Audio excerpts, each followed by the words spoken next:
खैर आज ना मैं आपको वो दर्द सुनाने आई हूँ जो मैंने झेला है, और यकीन मानो इस दर्द को झेलने के बाद मैं समझ गई हूँ कि लाइफ में सबसे बड़ी गलती शादी करना नहीं होती है, बल्कि बागी वोर जैसी फिल्म पहले दिन जाकर देखना होती है। समझ रहे ना आप बात को? इस मूवी को देखने के बाद एक बात तो मुझे समझ में आ गई है कि आदि पुरुष भी इस मूवी से ज्यादा अच्छी थी यार। ये मूवी फ्लॉप होने के बाद सबसे पहले तो टाइगर श्रॉफ का करियर, जो कि था ही नहीं, वो ऑलरेडी खत्म हो चुका है, और उसके बाद बागी फ्रेंचाइजी भी खत्म हो ही जाएगी यार। इस मूवी को देखने के बाद टाइगर श्रॉफ को बॉलीवुड में अगर कोई काम दे रहा है ना, कोई मूवी दे रहा है, तो भाई उससे बड़ा पागल कोई नहीं है, उससे बड़ा नेपोटिज्म को सपोर्ट करने वाला कोई बंदा नहीं है। आज के इस वीडियो में मैं आपको एक दो नहीं बल्कि भैया टाइगर भैया की मूवी इतने क्रिंज लेवल की थी कि 8-8 रीजन है मेरे पास तुम्हें बताने के लिए कि बागी वोर सबसे घटिया मूवी क्यों है, और क्यों मैं कह रही हूँ कि आदि पुरुष इससे ज्यादा अच्छी लग रही थी मुझे। वीडियो को पूरा देख लेना, सपोर्ट करो भाई यार। देखो मतलब सोचो, आदमी पैसे खर्च कर रहा है, टाइम दे रहा है, और बदले में मिल क्या रहा है? टाइगर श्रॉफ का वही पुराना एक्सप्रेशन, हरनाज संधू का ऐसा डेब्यू जो शायद वो खुद भी भूलना चाहेंगी। सोचेंगे कि भाई मैंने इस मूवी में काम क्यों कर लिया, मैं एक्टिंग में क्यों आ गई। आदि पुरुष में एक बार को हम ये तो कह सकते हैं कि यार प्रभास ने एक्टिंग करने की अच्छी कोशिश की थी, राम के रोल में जज नहीं रहे थे, वो बात अलग है, लेकिन एक्टिंग यहाँ पर इस मूवी में टाइगर श्रॉफ की है ही नहीं यार। अंदर जैसे भैया इधर उधर उछल रहे हैं। एक्टिंग के नाम पर अर्जुन कपूर को भी इन्होंने माफ कर दिया है यार, सिर्फ उछलने कूदने के अलावा कुछ नहीं किया है। ये मूवी अगर फ्लॉप हो रही है तो उसके सबसे बड़ा रीजन है टाइगर श्रॉफ, और कोई नहीं हो सकता। करनी ही नहीं चाहिए थी भाई इस बंदे को ये मूवी, क्योंकि वो एक्टर नहीं है, वो किसी काम के नहीं है यार। क्यों इस मूवी को उन्हें दिया गया? कोई अच्छा एक्टर इस मूवी को कर लेता तो शायद कुछ तो हो रहा था। दूसरा, इस मूवी के डायलॉग जिसने लिखे हैं, मैं कहती हूँ कि उसके हाथ काट दो, यानी कि साजिद भैया के। मुझे समझ नहीं आ रहा कि उन्होंने इतने आलस भरे मूड के साथ इस मूवी के डायलॉग लिखे, तो लिखे कैसे? मतलब इतने आलस के साथ तो मैं अपनी ऑफिस की पीपीटी नहीं बनाती हूँ, बहुत सी वीडियो ना देख ले, जितने आलस के साथ इन्होंने इस मूवी के डायलॉग्स लिखे हैं। यहाँ पर सारे डायलॉग ऐसे है भैया अपना माथा पीट लो। ओपनिंग डायलॉग सुनकर ही मेरा तो मूड खराब हो गया था। टाइगर कह रहा है कि आजकल के जेनजी तो ज़ॉम्बी जैसे हो गए। भाई तुम भी ज़ॉम्बी जैसे ही हो, तुम्हारे मुंह पे भी एक्सप्रेशन नहीं है, बस तुम हा नहीं करते हो। ऐसा लग रहा है भाई कि ट्विटर पे से किसी बंदे ने जेनजी के खिलाफ कुछ लिखा और वहां से उठाकर भैया ने छाप दिया है। जब रोमांस का सीन आया तो बैकग्राउंड में पड़ा हुआ गुंडा कहता है कि दिल के तार जोड़ना बंद करो, मुझे करंट लग रहा है। या खुदा डायलॉग जिसने भी लिखे हैं, क्रिंज लेवल जिसने भी, ये भिखारी राइटिंग जिसने भी लिखी है, उसके हाथ काट दो। इससे ज्यादा व्हाट्सएप और पीजे जोक्स मैंने कहीं नहीं सुने, सब उठाकर इसी में डाल दिया यार। तीसरा यार, मैं ये सोच रही हूँ कि इस मूवी की डबिंग क्यों कराई है यार। हाँ डबिंग भाई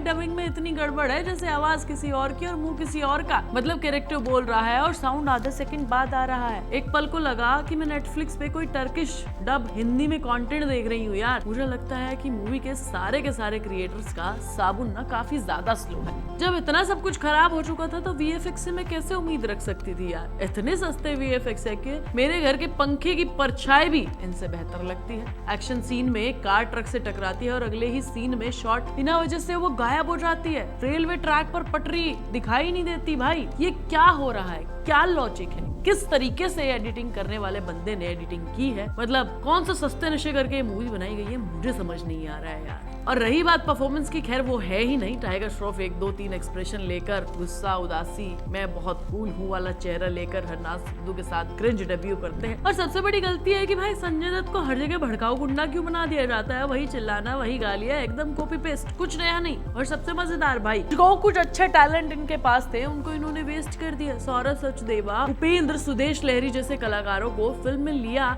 लेकिन इस्तेमाल ढंग से नहीं किया गया। बैकग्राउंड में पेड़ की तरह इन्हें खड़ा कर दिया। क्यों लिया था भाई? अगर प्रॉप से चाहिए थे तो थर्माकोल से बना लेते, कम से कम पैसे तो बच जाते। और फिर आती है इस मूवी की सबसे बड़ी चीज, हिंसा, खून खराबा, काट छाट। लेकिन क्यों?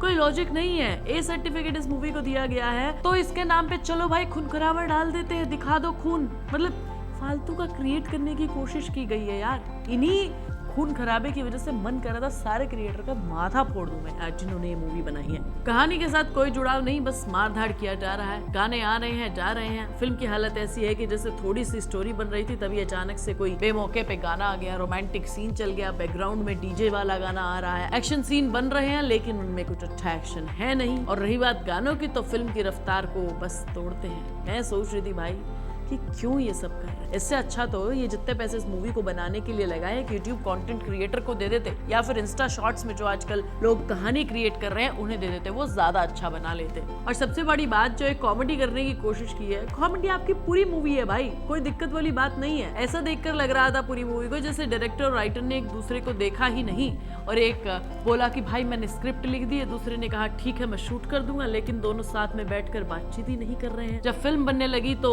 पूरा काम एआई को दे दिया गया, जिसने गूगल से रैंडम डायलॉग, सीन और गाने उठाकर जोड़ दिए। एक बात बताऊं, बागी 4 देखकर मुझे वो मीम याद आ गया, इतना बुरा मत बनो कि लोग आदि पुरुष को भी अच्छा समझने लगे। सच में ये फिल्म उसी लेवल की डिजास्टर है। फिल्म खत्म होने तक हालत ऐसी थी कि पूरा हॉल खाली हो चुका था। पॉपकॉर्न बेचने वाला बंदा भी निकल गया और मुझे कह रहा था कि तू भी चला जा, नहीं तो तेरे कानों से खून आ जाएगा। किस गुनाह की सजा मिली है यार मुझे तुमसे प्यार करने की? अब प्यार मैंने तुमसे किया है, 8 रीजन बताए मैंने तुम्हें क्यों ये सब पूरा का पूरा जो रायता फैला है, क्यों फैला है, समझना चाहिए लोग। मैं तुम्हें नेक्स्ट वीडियो में मिलूंगी, तब तक तुम चैनल को सब्सक्राइब कर लेना, वीडियो को लाइक और शेयर कर लेना, और बेल आइकन दबाना बिल्कुल मत भूलना।